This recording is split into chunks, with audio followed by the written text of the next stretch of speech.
Hello बच्चों, का हाल चाल। तो कैसे हैं आप सब। उम्मीद करता हूं आप लोग बहुत अच्छे होंगे और स्वस्थ होंगे। इस गर्मी के मौसम में सतर्कतापूर्वक अपने स्वास्थ्य को संभाल रहे होंगे। तो आज शुरू करते हैं इस चैप्टर का जो चैप्टर पढ़ रहे हैं, कार्बन एवं उसके यौगिक का आगे का टॉपिक हम पढ़ेंगे। इसके पहले हमने एल्केन, एल्किन और एल्काइन के बारे में समझाया है। यदि उसे आप नहीं देखे हैं तो उसे जाकर देख लीजिए, क्योंकि ये बेसिक चीज़ है और इस टॉपिक से आगे भी बहुत सारे क्वेश्चन पूछे जाते हैं। क्लास 10 में तो पूछे ही जाते हैं, लेकिन आगे 11-12 में बहुत काम देने वाला है। तो चलिए शुरू करते हैं आज का टॉपिक और समझते हैं। हमारे पास जो टॉपिक है वो टॉपिक का नाम है समावयता। क्या नाम है? समावयता। आइसोटोप्स, इंग्लिश में क्या बोलते हैं? आइसोटोप कहते हैं। क्या कहते हैं? आइसोटोप्स कहते हैं। समावयता, ठीक है। ये है क्या, तो ध्यान से समझिएगा। वे यौगिक जिनके अणुसूत्र समान होते हैं और संरचना सूत्र अलग अलग होते हैं, ठीक है। जैसे यहाँ पे जो पहला एग्जाम्पल लिया गया है,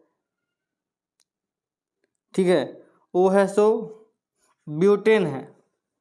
अब ब्यूटेन में क्या है, ब्यूटेन के दो समावयव सूत्र होते हैं, स्ट्रक्चर होते हैं, ठीक है। कितना? 2, ठीक है। पहला एन जो सिंपल जो बनाया जाता है, जो सिंपल सूत्र बनता है ब्यूटेन का, है ना। ब्यूटेन का सूत्र क्या होता है? ब्यूटेन का होता है C4H10, ये सूत्र हो गया, ठीक है। और इसका जो स्ट्रक्चर बनेगा, सिंपल स्ट्रक्चर, वही कहलाएगा एन ब्यूटेन, ठीक है। और आइसोब्यूटेन में क्या होता है? आइसोब्यूटेन में सेकेंड कार्बन पर, कहाँ पर? सेकेंड कार्बन पर ब्रांच होगा, है कि नहीं? इसमें तो सेकेंड कार्बन एक ही है, ठीक है। तो इस पर से ब्रांच बन जाएगा, ठीक है। तो इसके 2 ही समावयव सूत्र होते हैं। और यदि पेंटेन की बात की जाए तो पेंटेन के 3 सूत्र होते हैं। कितना सूत्र होता है? 3। पर पेंटेन का जो सूत्र बनता है, उसका सूत्र होता है C5H12, ये सूत्र होता है पेंटेन का। तो इसका जो साधारण सूत्र बनता है, जो साधारण स्ट्रक्चर बनेगा, वो कहलाएगा एन पेंटेन। अब यहाँ ध्यान दीजिएगा, सेकेंड कार्बन पर ब्रांच। अब सेकेंड कार्बन में या तो इस कार्बन पर ब्रांच डालिए या तो इस कार्बन पर ब्रांच डालिए, दोनों में से किसी भी कार्बन पर ब्रांच डालेंगे तो वो क्या कहलाएगा? आइसोपेंटेन कहलाएगा। क्या कहलाएगा? आइसोपेंटेन कहलाएगा, ठीक है। उसके बाद यहाँ ध्यान दीजिएगा, सेकेंड कार्बन पर 2 ब्रांच हो जाएंगे। कितने ब्रांच हो जाएंगे? 2 ब्रांच होंगे, तो कहलाएगा नियोपेंटेन। ऊपर नीचे दोनों क्या कहलाएगा? नियोपेंटेन। अर्थात समावयता उसे कहते हैं जिसका सूत्र समान होगा और संरचना अलग अलग।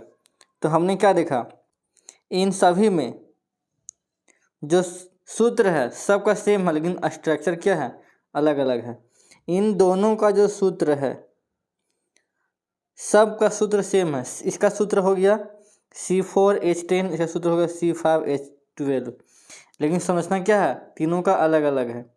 इसीलिए इसे क्या बोलेंगे? इसे बोलेंगे समावयता। क्या बोलेंगे? समावयता। अब हम आगे समझेंगे प्रकार्यात्मक समूह के बारे में।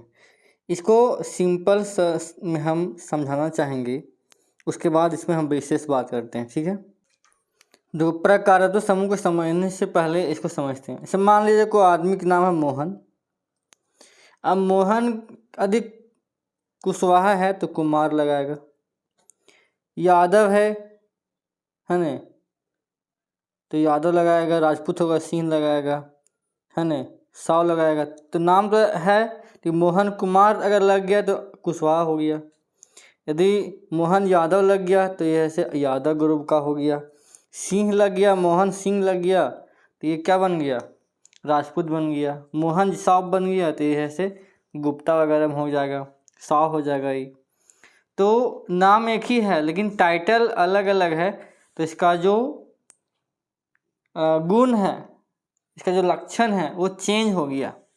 तो प्रकार्यात्मक समूह वही कहता है, ठीक है।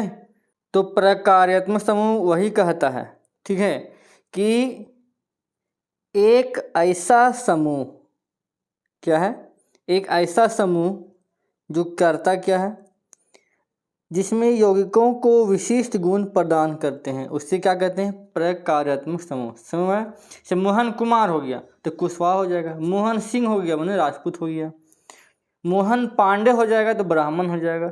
समझ में आया। तो यौगिक का एक विशेष गुण प्रदान करने वाला जो समूह होता है उसे प्रकार्यात्मक समूह कहते हैं। यह गुण कार्बन श्रृंखला की लंबाई प्रकृति पर निर्भर नहीं करता, कितना लंबा है कितना छोटा उससे कोई मतलब नहीं है। बस प्रकार्यात्मक समूह जो यौगिक के बाद जो लगता है तो उसी से मालूम पड़ जाता है वह किस गुण का है, ठीक है, उसी को बोला गया है प्रकार्यात्मक समूह। समझ में आया, कोई दिक्कत। अब देखो सबसे पहले हमारे पास जो प्रकार्यात्मक समूह है वो है हैलोजन। नाम क्या है, हैलोजन। तो हैलोजन के लिए क्या होता है सूत्र, हैलोजन में दो चीज़ आता है, क्लोरीन और ब्रोमीन। क्या होता है, क्लोरीन और ब्रोमीन। तो उसको हम नाम से पहले लगाते हैं।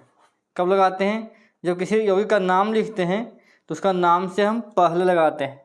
तो क्लोरीन का नाम से पहले क्लोरो हो जाएगा और ब्रोमीन का ब्रोमो हो जाएगा। जैसे मान लीजिए उदाहरण के लिए हमारे पास ये उदाहरण है, तो CH3 CH2 CH2 Cl, last में क्या लग गया, देखो लास्ट में लग गया Cl। तो क्लोरीन लग गया, ये सब सिंगल बॉन्ड है, कितने कार्बन है, 3 कार्बन, 3 को प्रोप बोलते हैं। तो प्रोप सिंगल बॉन्ड है प्रोपेन, अब प्रोपेन के पहले क्या लग गया, क्लोरीन है तो क्लोरो, मतलब इसका नाम क्या हो गया, इसका नाम हो गया क्लोरोप्रोपेन। क्या हो गया, क्लोरोप्रोपेन। क्यों, क्योंकि क्लोरीन लग गया और क्लोरीन किस ग्रुप का है, हैलोजन ग्रुप का है, इसलिए इसका नाम पड़ा क्लोरोप्रोपेन। क्या हो गया, क्लोरोप्रोपेन। उसके बाद हमारे पास देखिए एल्कोहल है। क्या है, एल्कोहल है। तो एल्कोहल का जो सूत्र होता है पहचानने का तरीका, उसका होता है OH लगल रहेगा। क्या लगल रहेगा, OH। और उसको नाम में क्या लिखेंगे, ओल लगाते हैं, नाम में ओल, कहाँ अनु लगने, अनु लगने माने नाम के बाद, नाम के बाद। जैसे हमारे पास ए लगा लिखा हुआ है कि नहीं, तो इसमें देखो लास्ट में क्या लगा हुआ, OH है नहीं, क्या लगा हुआ, OH लगा हुआ है। उसका तीन कितने कितने कार्बन है, 3, तो 3 को बोलते हैं प्रोपेन, लेकिन OH लगा हुआ तो प्रोपेन प्लस क्या लगाएंगे, ऑल लगाएंगे तो प्रोपेनॉल हो जाएगा। क्या बन जाएगा, प्रोपेनॉल। तो ऑल लगा हुआ तो किस ग्रुप का हो गया, एल्कोहल ग्रुप का। तो OH से पहचानेंगे, सूत्र लिखा हुआ है तो OH से पहचानेंगे और नाम लिखा हुआ तो ऑल से पहचानेंगे। बात समझ में आया, सूत्र लिखा हुआ है तो OH से और नाम लिखा हुआ तो ऑल से पहचानेंगे, ठीक है। प्रोपेनॉल तो प्रोपेन प्लस ऑल, प्रोपेनॉल। समझ में आया। अब हमारे पास देखो, हमारे पास क्या है, एल्डिहाइड है। तो एल्डिहाइड को पहचानने का तरीका क्या होगा कि उसका जो नाम के बाद जो लगा रहेगा सूत्र में CHO लगल रहेगा। क्या लगल रहेगा, CHO। और नाम में इस C को भी गिनती करेंगे और इसको लिखेंगे कैसे, नाम के बाद लिखेंगे आयल। क्या लगाते हैं, आयल। जैसे कितने देखो यहाँ पे, तो CH3 CH2 और CHO। तो हम इस ACHO से पहचानेंगे कि एल्डिहाइड ग्रुप का है। तो कितने कार्बन हैं? 1 2 3, तो प्रोपेन प्लस आयल तो बन गया क्या? ये बन गया प्रोपेनैल। क्या बन गया? प्रोपेनैल बन गया। क्या बन गया? प्रोपेनैल। समझ में आया? उसके कीटोन, तो कीटोन का जो फार्मूला होता है पहचानने का, ये बीच में रहेगा। किस में रहेगा? बीच में, सी बीच में रहेगा। और इसका जो क्या लिखेंगे नाम के बाद? ऑन। तो देखो 3 कार्बन है तो बीच में लगा हुआ कि नहीं? क्या लगा हुआ? बीच में लगा हुआ। ठीक है, तो क्या लगाएंगे? इसमें डबल बॉन्ड ओ होगा, तो क्या लगाएंगे? Propane plus on, propanone. क्या हो जाएगा? प्रोपेनॉन। उसी प्रकार इसमें देखो कार्बोक्सिलिक अम्ल में क्या हो जाएगा? कार्बोक्सिलिक अम्ल में, ठीक है, पहचानिएगा तो कार्बोक्स यहाँ पर लगल रहेगा COOH, COOH लगल रहेगा। इसको लिखते क्या है? लिखते हैं ओइक अम्ल। क्या लिखते हैं? ओइक अम्ल। जैसे ये नाम हमारे पास है, तो 3 कार्बन तो प्रोपेन, और लास्ट में क्या लगा हुआ? COOH, तो ओइक अम्ल, तो प्रोपेनोइक अम्ल का क्या नाम हो जाएगा? प्रोपेनोइक अम्ल हो जाएगा। समझ में आया? तो इस प्रकार से हमने प्रकार्यात्मक समूह के बारे में जाना। तो आई होप कि प्रकारात्मक समूह के बारे में आप समझ पाए होंगे और इसमें कोई दिक्कत नहीं हुआ होगा। ठीक है, तो फिर मिलते हैं नए वीडियो में। तब तक के लिए धन्यवाद। जय हिंद।